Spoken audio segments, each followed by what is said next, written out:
जगत की भाग्य विधाता की, जगत से यह लगती न्यारी, बनी है इसकी छवि प्यारी, कि दुनिया झूम उठे सारी। देख कर झलक झुकी है पलक, बढ़ी है ललक, कृपा बरसे जहाँ दाता की, आग की भाग्य विधाता की, आरती भारत माता की। आरंभ है प्रचंड बोल मस्तकों के झुंड, आज जंग की घड़ी की तुम गुहार दो।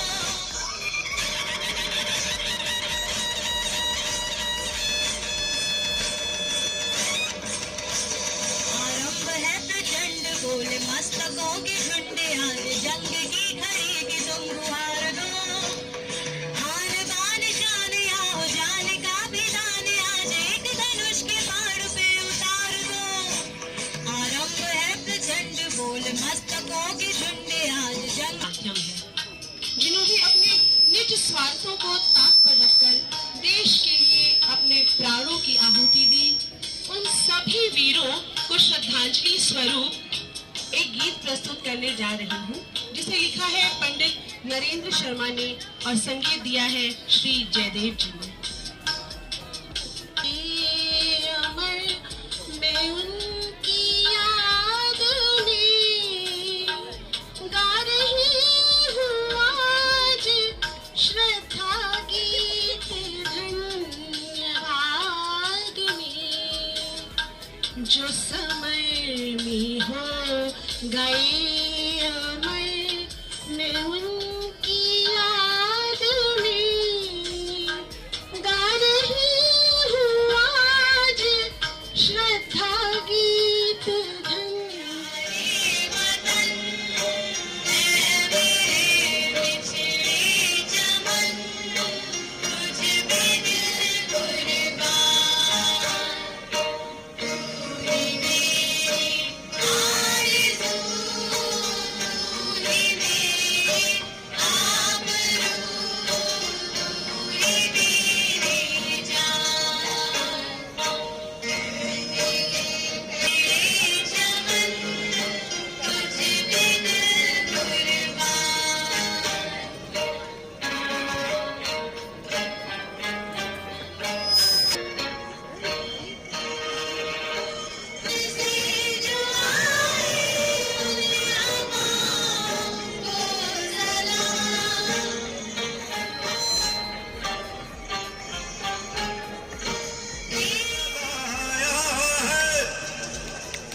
में है।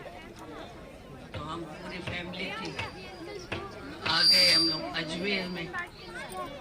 अजमेर से पापा लोग की बिजनेस नहीं चली, फिर कानपुर आ गए।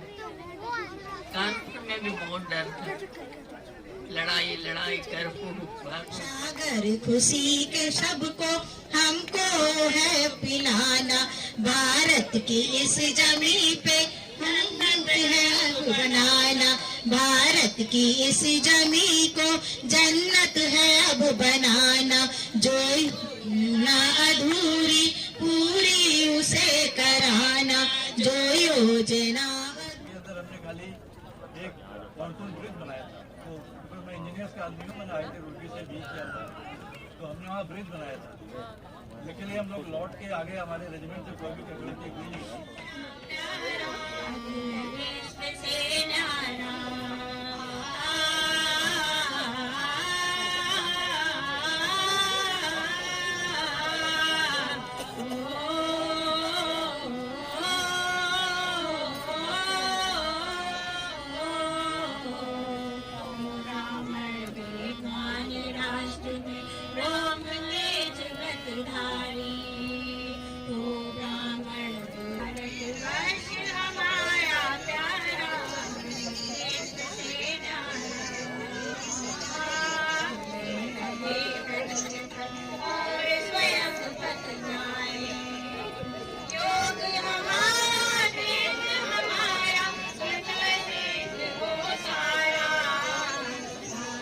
और देशभक्त पैदा होता है। इस भारत भूमि ने करोड़ों वर्ष न जाने कितना त्याग और न जाने कितना बलिदान दिया होगा, जब भारत में इतने, और अभी हमारे अग्रज बोल रहे थे कि न जाने कब से भारत में बलिदान की परंपरा है, क्योंकि भारत हमेशा से एक समृद्ध राष्ट्र रहा है और प्राचीन काल से लेकर के आधुनिक काल तक भारत पर अनवरत आक्रमण होते रहे हैं, क्योंकि भारत एक समृद्धशाली देश रहा है। अंग्रेज भी आए इसीलिए थे कि हमारे पास बहुत संपन्नता थी, और जब अंग्रेज गए तो दुनिया का विपन्नतम देशों में से भारत एक था। ये अंग्रेजों का कंट्रीब्यूशन है। इसके बावजूद भी कुछ लोग इस बात पर बहुत घमंड करते हैं कि अंग्रेजों ने हमको एकता दिया, अंग्रेजों ने हमको एडमिनिस्ट्रेशन दिया। भारत एक नहीं था, एक जियोग्राफिकल एक्सप्रेशन था, एक भौगोलिक इकाई थी, और इसको एक राष्ट्र बनाया। ऐसी तमाम सारी बातें अंग्रेजों की क्रेडिट में दी जाती हैं, और आज तक हम उनके लिए गीत गाते रहते हैं। ध्यान रखना, सांस्कृतिक गुलामी से लंबी गुलामी कुछ नहीं होती। सबसे छोटी होती है राजनीतिक गुलामी, उससे बड़ी होती है आर्थिक गुलामी, और शाश्वत होती है सांस्कृतिक गुलामी। तो इस बात से हमको हमेशा सचेत रहना पड़ेगा कि राजनीतिक गुलामी के बाद सांस्कृतिक गुलामी के चरण में तो हम प्रवेश नहीं कर रहे हैं। इसलिए ये जो आजादी मिली हुई है, इसे सजगता से जीने की जरूरत है। मेरा केवल इतना है। तो मैं जो बात कहना चाह रहा हूं, वो बात माने मैं कोई प्रवचन नहीं देने आया हूं, मैं केवल शेयर करना चाहता हूं कि अंग्रेजों ने बहुत मेहनत के साथ भारत में गैर भारतीयों को पैदा किया। जैसा मैकाले कहता था कि हम ऐसे भारतीयों को पैदा करेंगे जो मज्जा से, संस्कार अंदर से तो भारतीय होंगे, लेकिन रक्त से और देखने सुनने में तो भारतीय लगेंगे, लेकिन अंदर से वो पूरे अंग्रेज हो जाएंगे। अब मैं आप लोगों को, यहाँ बहुत सारे बच्चे हैं जो आगे चल करके पढ़ाई लिखाई करेंगे, मैं उन लोगों को एक होमवर्क दे रहा हूँ कि आप उन चीजों की लिस्ट बना लीजिएगा, उन चीजों की लिस्ट जिन चीजों को लेकर के अंग्रेजों के खिलाफ हम लोग आंदोलन करते थे, चाहे पिकेटिंग हो, शराबबंदी हो, अंग्रेजी शिक्षा हो, लाइसेंसी राज हो, आप उसकी लिस्ट बना लेना 150 चीजों की, जिनके लिए चाहे विदेशी कंपनी हो, विदेशी कपड़े हो, उनकी लिस्ट बना लेना। और आज आप देख लेना कि वे मुद्दे ज्यादा बड़े हो गए हैं कि नहीं, तो आपको समझ में आ जाएगा कि वाकई में आजादी, राजनीतिक आजादी अन्य क्षेत्रों में आजादी में कन्वर्ट हो पाई कि नहीं हो पाई। तो ये एक मैंने आपको होमवर्क दिया है। उसी तरीके से इस तरीके का भाई सवाल किया जाएगा, हमारे ऊपर पहले आपने हमारे राष्ट्र की परिभाषा बिगाड़ी और political recognition with the geographical unit को आपने राष्ट्र कहा। हम वैसे राष्ट्र नहीं है, हम सनातन राष्ट्र हैं, और हमारा राष्ट्र हजारों राज्य